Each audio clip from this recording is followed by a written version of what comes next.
नमस्कार। मेरा नाम डॉक्टर अवधेश खरे है।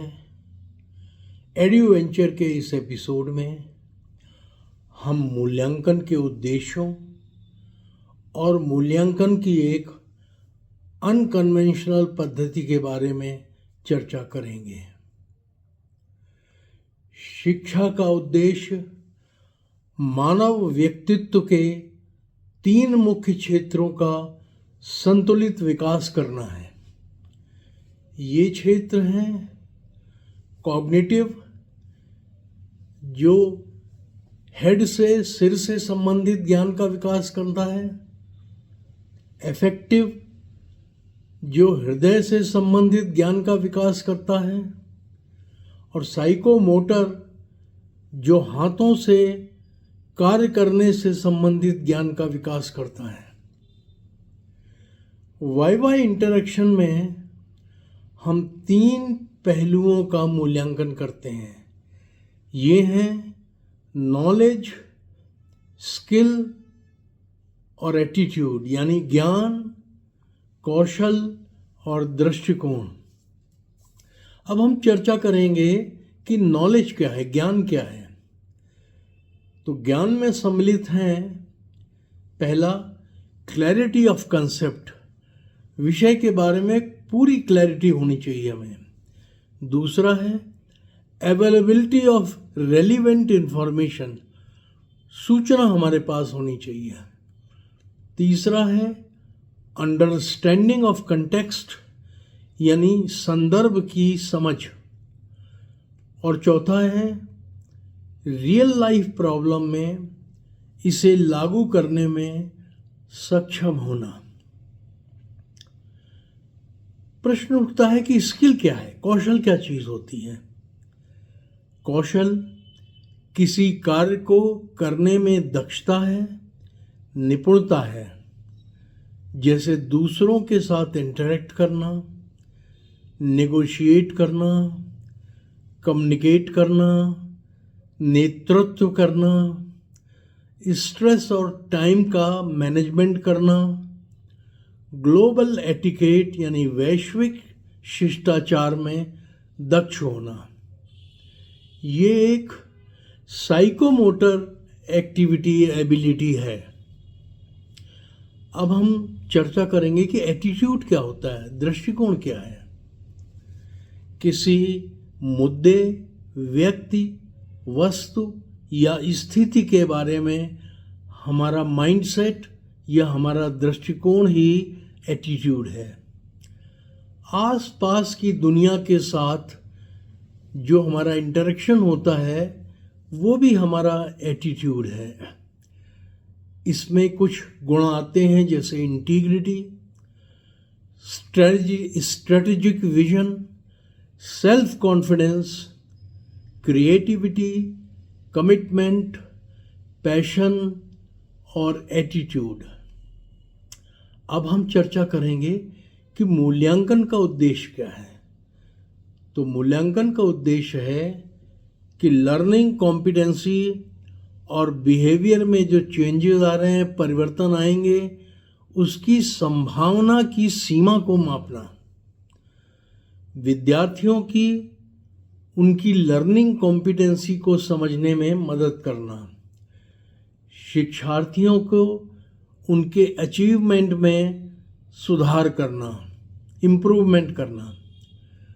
मूल्यांकन का शिक्षा की सीढ़ी पर, अगर इसको हम एक सीढ़ी मान लें शिक्षा को, तो सबसे ऊंचा स्थान मूल्यांकन का होता है। अब हम बात करेंगे मूल्यांकन की विशेषताओं की। योजनाबद्ध तरीके से टेस्ट, असाइनमेंट, प्रोजेक्ट आदि द्वारा शिक्षार्थी के सीखने की क्षमता के बारे में जानकारी स्थापित करना, एकत्र करना, जानकारी का इंटरप्रिटेशन और एनालिसिस करना, शिक्षार्थी को सीखने के स्तर पर ग्रेड और अंक प्रदान करना, और सीखने में सुधार के लिए शिक्षक और शिक्षार्थी दोनों को फीडबैक प्रदान करना। अब 2 तरह की इवैल्यूएशन अप्रोचेस होती हैं, मूल्यांकन की विधियां होती हैं।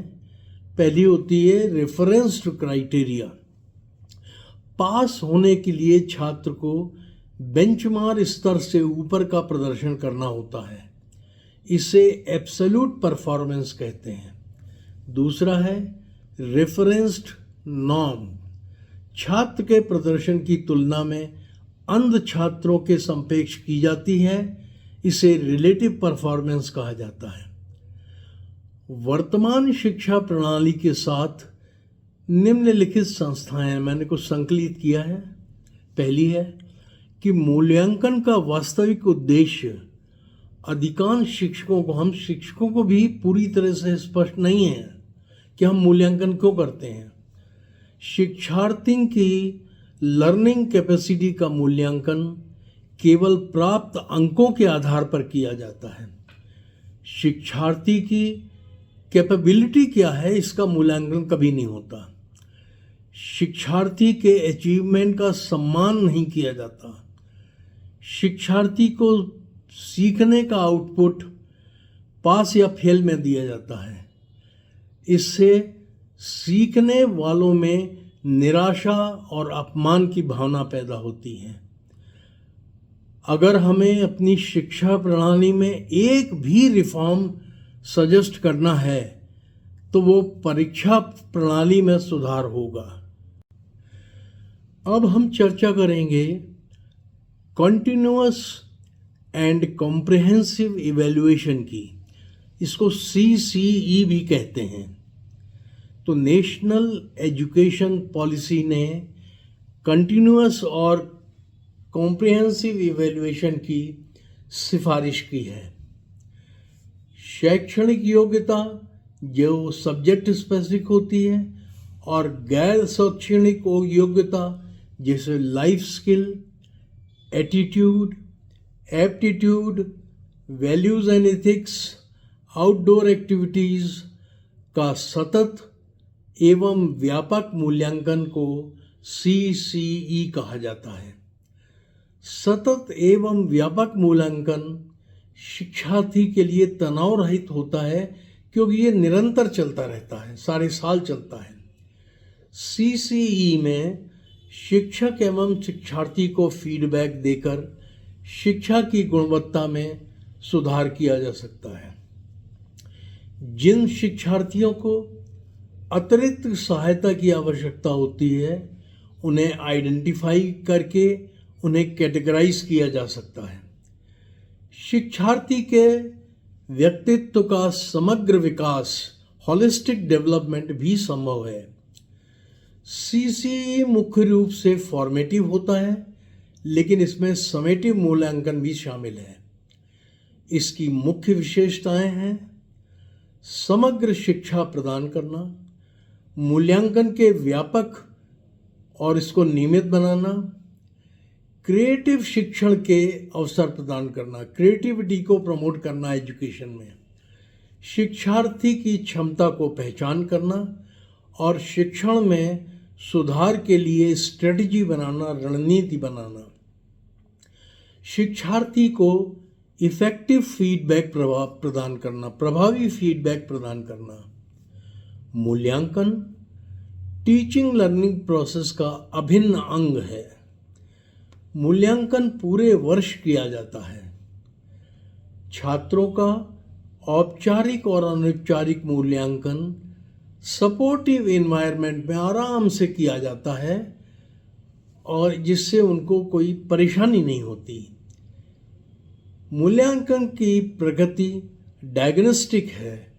इससे हम कई चीज़ों का डायग्नोसिस करते हैं और इसमें रेमेडियल फीचर्स भी मौजूद होते हैं।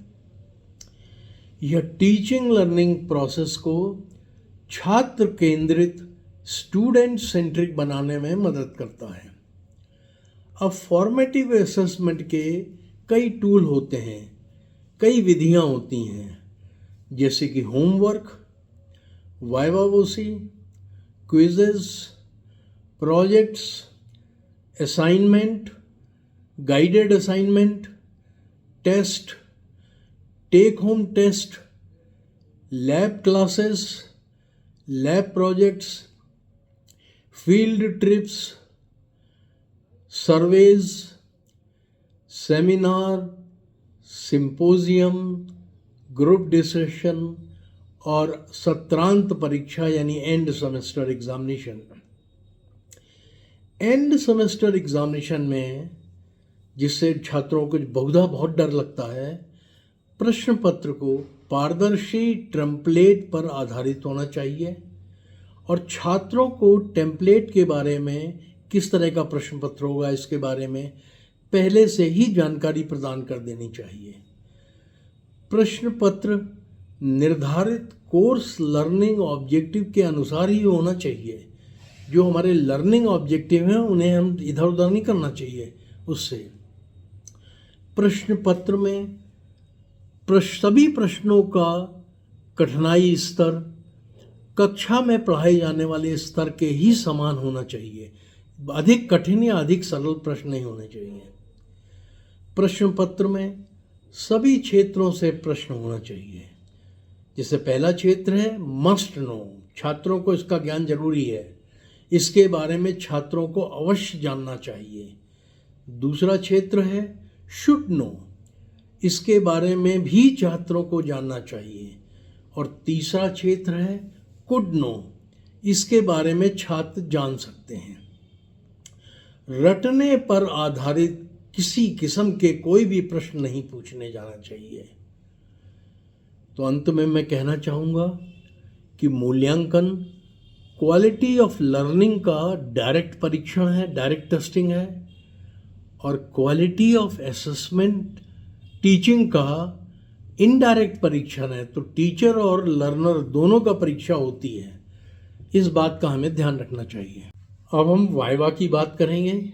मौखिक परीक्षा लेबोरेटरी कक्षा में आयोजित की जाती है, जहां छात्र प्रयोग कर रहे होते हैं, एक्सपेरिमेंट कर रहे होते हैं। शिक्षक छात्रों को एक एक करके बुलाता है और उनसे मौखिक रूप से उत्तर देने के लिए कुछ सवाल करता है। इसे वाइवा ओसी एग्जामिनेशन कहते हैं। वाइवा में पूछे जाने वाले प्रश्न आमतौर पर छात्रों द्वारा किए जा रहे प्रयोगशाला एक्सपेरिमेंट से ही संबंधित होते हैं।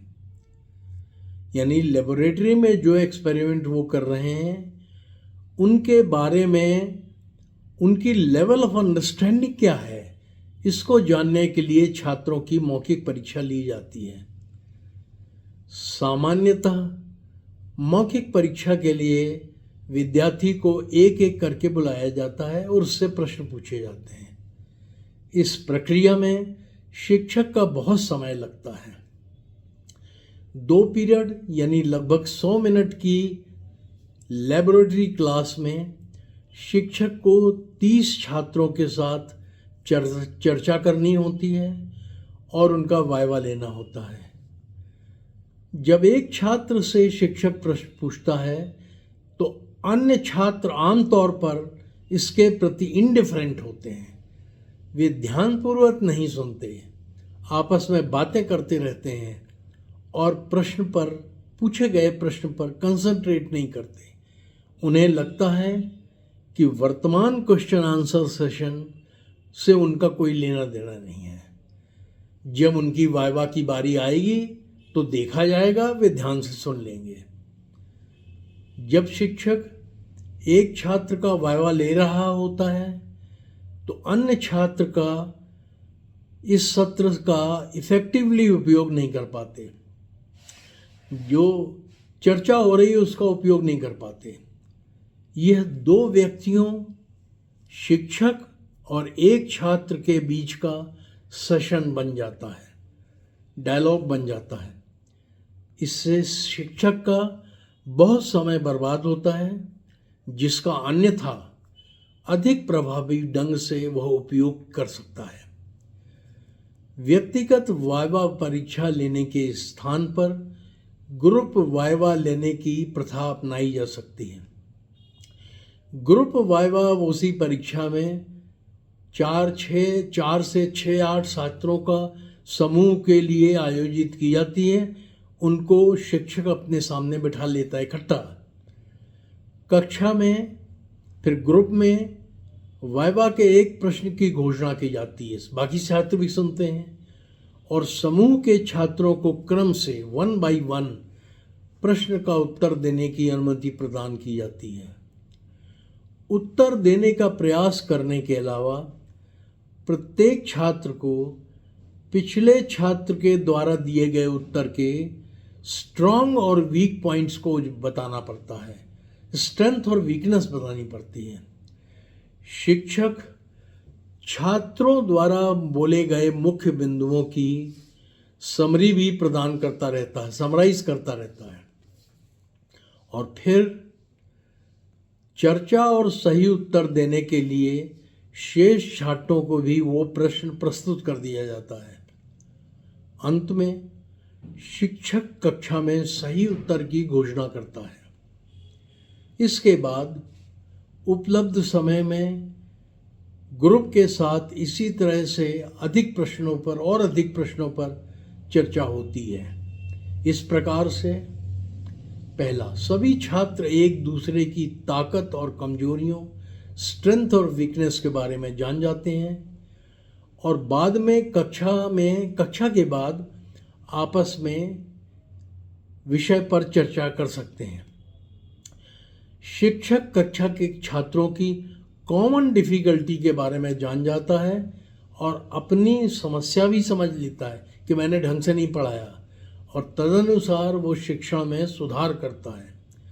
शिक्षक कक्षा के विद्यार्थियों द्वारा विभिन्न विषयों के डेप्थ ऑफ लर्निंग का आकलन कर सकता है, कितना सीखा, कितनी गहराई से सीखा है।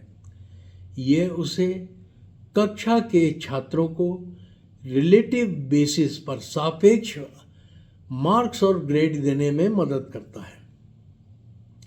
उपलब्ध समय के भीतर कक्षा में बड़ी संख्या में प्रश्नों पर चर्चा की जा सकती है।